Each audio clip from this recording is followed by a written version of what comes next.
When you want the fuel economy of a four-cylinder but need the towing power of a V8, automakers look to a specific middle ground. The six-cylinder engine serves as the bridge between high efficiency and high output. But having exactly six pistons creates a fork in the road for engineers.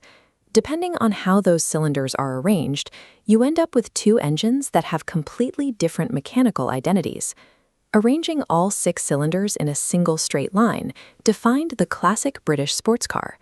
On this Jaguar E-Type, the hood has to be exceptionally long just to cover the engine block. That same inline six layout became the standard for high-performance Japanese tuner cars in the 90s. You can see the same extended front-end proportions on this Toyota Supra.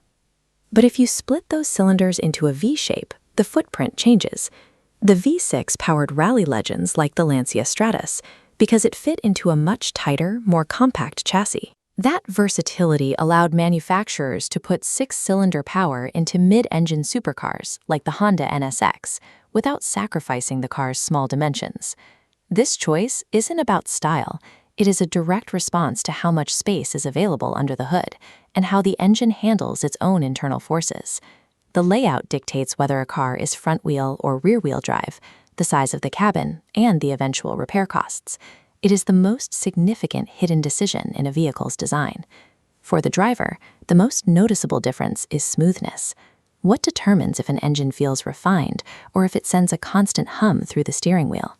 It starts with primary and secondary forces, the vibrations created by metal pistons firing up and down thousands of times per minute. This 3D wireframe reveals why the Inline 6 is uniquely capable of handling these forces.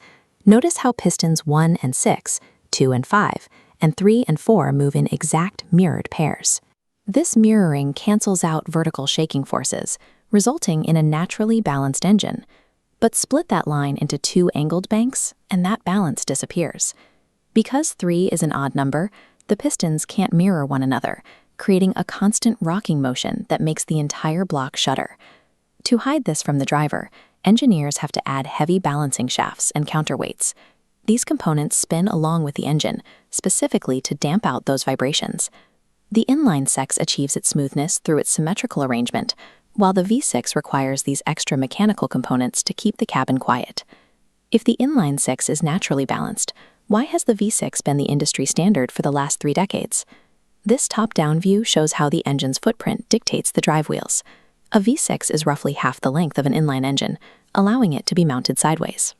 This sideways mounting enables front-wheel drive and a smaller engine bay, leaving more room for passengers. An inline 6 is too long to fit this way. It must be mounted front to back. This forces the manufacturer to lengthen the hood and push the dashboard backward. You lose interior volume, limiting the platform to rear-wheel or all-wheel drive. However, the V6's compact footprint comes with a trade-off in mechanical complexity. This parts explosion shows the components required to run the top end of each engine type. The Inline 6 is simple, using one engine block, one cylinder head, and two camshafts. The V6 doubles almost everything, requiring two cylinder heads, four camshafts, and a complicated timing chain to keep both sides in sync. All of that hardware is then packed into a tight engine bay, where the lack of space makes maintenance difficult. On a transverse D6, simply reaching the back row of spark plugs often requires taking apart the intake manifold, adding hours to a routine job. On an inline engine, spark plugs, belts, and accessories are easily accessible on the sides of the block. There is plenty of room to work. While the V6 gives you more space in the cabin, the Inline 6 is much easier to service.